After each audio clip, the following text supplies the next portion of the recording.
is bad enough. 14 trillion, 349 billion.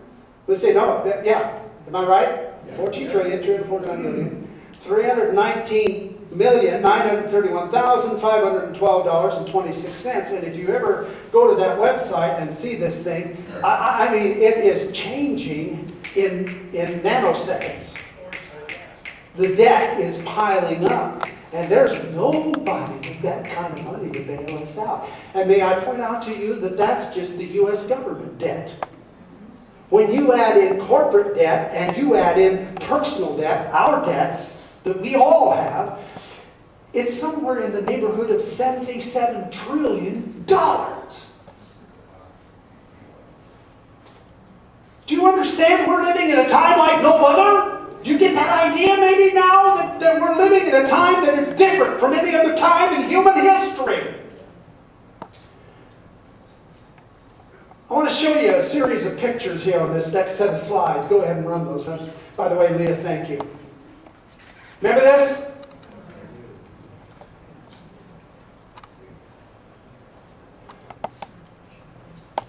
This makes me sick every time I see it.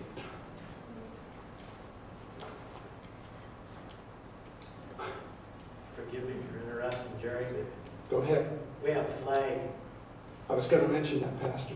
Oh, Yeah. I should have let you do just that. But if I can have a mic here, please. Cue the mic. This flag that is here, and I apologize. Just leave that slide on. Go ahead, Pastor.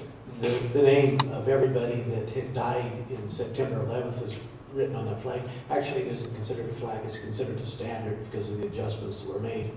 But you can see how the fine print of 3,500 people that died in those towers is there on that flag.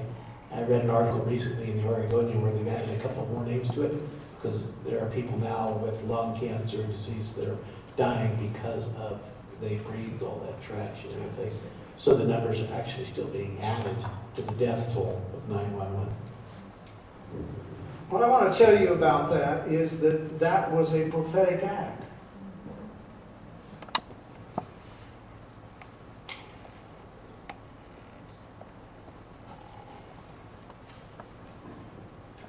September 11th, 2001.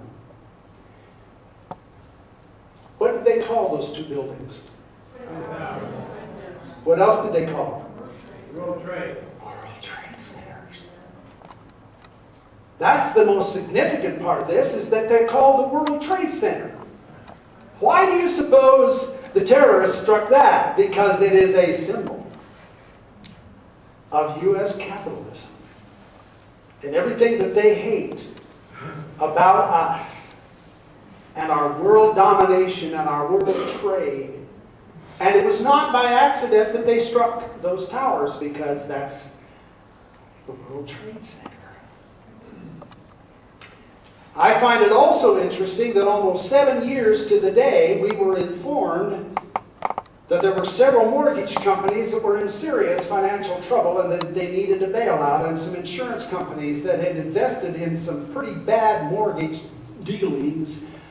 And we bailed them out to the tune of, $750 billion. And then we turned around and bailed them out with some more later on. Do you find that a little bit interesting, that 7 years? See, the Twin Towers were God shot across the bow of the ship of state, saying, wake up! You're at the end of this thing! And what did we do? Oh man, we flocked to church for, 2 weeks? Come on. A month? And we prayed. And most of all, we took pride in America. I remember a certain president who said, you're not going to do that to us. We're Americans. Listen, I'm not taking sides politically here. I'm just telling you what I saw. And you saw it too. And oh, have we risen up in our pride and in our arrogance, may I say? And we were so happy the other day when we finally got Osama bin Laden and everybody cheered thinking, well, that was it. Get a clue. It ain't even close to being over. Even at this very moment, they're plotting something else. You understand? See, what our president, God bless him, didn't understand when he committed us to Iraq was that what he was running up against was not a physical battle. It was a spiritual battle. The nature of Islam is demonic. I'll say it. It's demonic. It's hell-inspired. And when you read this book, you'll understand even more why I say that. And I personally believe that it is, well, I can't go there. I won't go there. Okay? Understand. When he stepped us into Iraq, he stepped us into a big black hole. And like it or not, brothers and sisters, it's like Brer Rabbit and the Tar Baby. We're stuck. But you know what? The hand of God is in it. Tell you more about that in a minute. It was a prophetic act. And we missed it. We didn't understand that God was trying to say to us through those terrorists, I need your attention and I need it now. And I need you to stay focused with me here because I'm trying to tell you some things and I'm trying to show you some things. I'm trying to help you out and I need you to stay focused because now is not the time to go back to business as usual. Amen. And what did we do? We've gone back to business as usual. Pretty much. Look at these verses. Revelation 18, after these things, I saw another angel coming down from heaven, having great authority, and the earth was illuminated with his glory. And he cried mightily with a loud voice, saying, Babylon the Great is fallen, fallen! And it's become a dwelling place of demons, a prison for every foul spirit, and a cage for every unclean and hated bird. For all the nations have drunk of the wine of the wrath of her fornication. The kings of the earth have committed fornication with her. And the merchants of the earth have become rich through the abundance of her luxuries. I believe that's describing the Western world and the United States in particular. You see, the U.S. currency has been the standard of exchange all these years, for at least 50 years. If you want to, if you're the country of Germany and you want to buy oil, you have to convert your francs into U.S. dollars to buy it because the U.S. dollar has been the standard of exchange among the nations for at least 50 years. Guess what? China has decided, France has decided, they've been talking about it. They had some secret meetings here about a year or so ago. They've been talking about developing a different currency of exchange besides the U.S. dollar. And the U.S. is going, oh dear God, what are we going to do if they do that?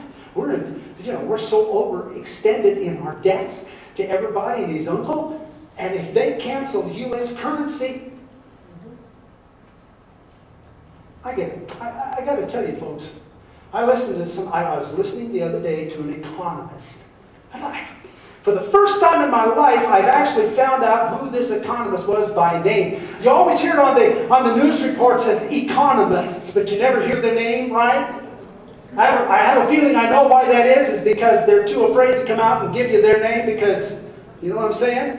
But this guy was with Bloomberg Incorporated, and they're supposed to be in the know. And he's telling over the radio, he's saying, now, it's going to be tough, but we will recover. It'll be fine. I don't think people need to get upset. And what's the government telling you? Well, no, it's not as bad as you think it is.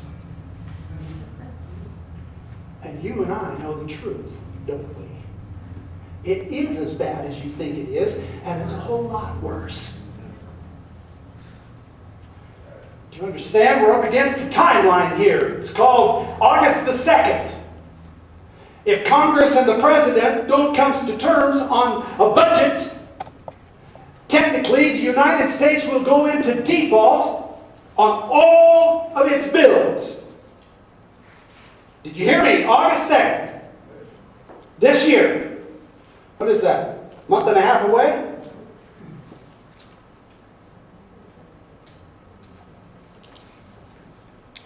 And all the kings of the earth are going, oh dear, oh dear, oh dear. You know what I believe, folks? Personally, I believe that God has put a dome of confusion over the capitals of the world,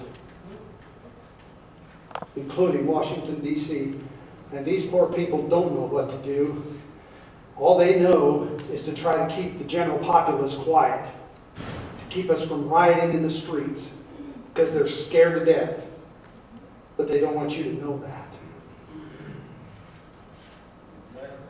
Am I a bad boy for saying these things, folks? No. I want to say them anyway, because you might as well know. You see, the day of the Lord is at hand. Here's some more reasons what is different about our time. Our nation is more secular than it's ever been in its history. We have several generations of children that are raised being taught the theories of evolution, situational ethics, been raised in a godless environment. Quite honestly, I consider our public schools re-education camps. I could go into that. The founding father of modern American education by the name of John Dewey and his philosophies about education, folks, scare you to death. You ever looked into the background of the lady who started Planned Parenthood? Oh, please. What's her name? Sanger. Margaret Sanger. Go online sometime. Just read up on this dear little lady. You'll find out she was a real, she was a work. I won't say what kind of work, but she was. Devilish ideas. Devilish ideas. She believed it was okay for you to have sex with children. It's okay. Do you know, I heard the other day that in New York, well, always New York, it just seems like. In New York, now they're starting to teach our children in some of the schools in New York that your gender is whatever you decide it is. So, what's your name? Kaylin, if you decide that you want to be female instead of male, you can make that choice. Huh? You're excited, yeah. I knew you would be, Kaylin. It is whatever you want it to be, as long as it makes you happy. Be what you want to be. And we listen, folks. I want to tell you something. If we could tomorrow put a different president in office, put a different Congress in office, you're still going to have to fight for years and years with a Supreme Court that's ticked in the wrong direction, and what do they call them, the other courts. Yeah, the appellate courts. Yeah, thank you. You guys are helping me. I really appreciate it. The appellate courts. Do you know that that many of the judges that sit in our courts are the products of two professors, one at Harvard and one at Yale, who had bought into the Darwinian theories of evolution and said, if that's the case in terms of biology, then it must also be the case in terms of law. And they began to teach their students the idea that there was no such thing as an absolute law. You make it up as you go along, because law should evolve with the society as it evolves. And so we had an activist Supreme Court here many years ago who decided that according to community standards, abortion was okay. See what I'm saying? Even if we could change the government, every law they would try to pass to rectify the situation would be challenged for the next 100 years. In every court that these people could possibly find that would give them a hearing, they